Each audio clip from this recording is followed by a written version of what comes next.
ચૂંટણી પંચ દ્વારા લોકસભા ચૂંટણીની તારીખો જાહેર કર્યા બાદ મંગળવારે કોંગ્રેસ વર્કિંગ કમિટીની એક મહત્વપૂર્ણ બેઠક યોજાઈ હતી, જેમાં કોંગ્રેસ અધ્યક્ષ મલ્લિકાર્જુન ખડગેની સાથે અન્ય મોટા નેતાઓ પણ સામેલ થયા હતા અને આ બેઠકમાં ચૂંટણી ઢંઢેરામાં સામેલ કરવા માટેના વચનો અંગેની ચર્ચા થઈ હતી, જેમાં સચ્ચર સમિતિ, જૂની પેન્શન યોજના તેમજ તપાસ એજન્સીઓ પર કાયદો આ બાબતો પર વિશેષ ધ્યાન આપવામાં આવ્યું હતું।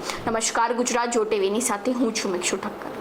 લોકસભા ચૂંટણીની તારીખો જાહેર થયા બાદ રાજકીય પક્ષો હવે મતદારો માટે રણનીતિ બનાવવાનું શરૂ કરી દીધું છે। તે વચ્ચે મંગળવારે કોંગ્રેસ વર્કિંગ કમિટીની બેઠક યોજાઈ હતી, જેમાં જાહેરનામાને આખરી ઓપ આપવા માટે ચર્ચા થઈ હતી અને તેની સાથે ચૂંટણી ઢંઢેરામાં કયા વચનો સામેલ કરવા તેના પર પણ વિશેષ ધ્યાન આપવામાં આવ્યું હતું।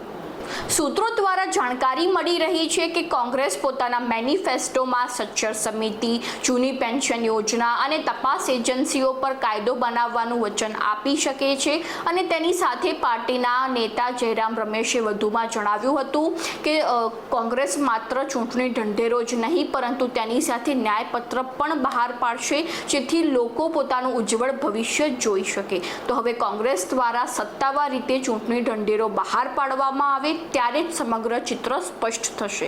ત્યારે બીજી બાજુ ભાજપ પણ આક્રમક લડાઈ માટે તૈયાર થઈ ગયું છે, તેથી ભાજપ દ્વારા ચૂંટણી ઢંઢેરા માટે નાગરિકો પાસેથી સૂચનો મંગાવવામાં આવી રહ્યા છે। તો આવી નવી માહિતીને જાણવા માટે ફોલો કરો જો ટીવી મિક્ષુ ઠક્કર।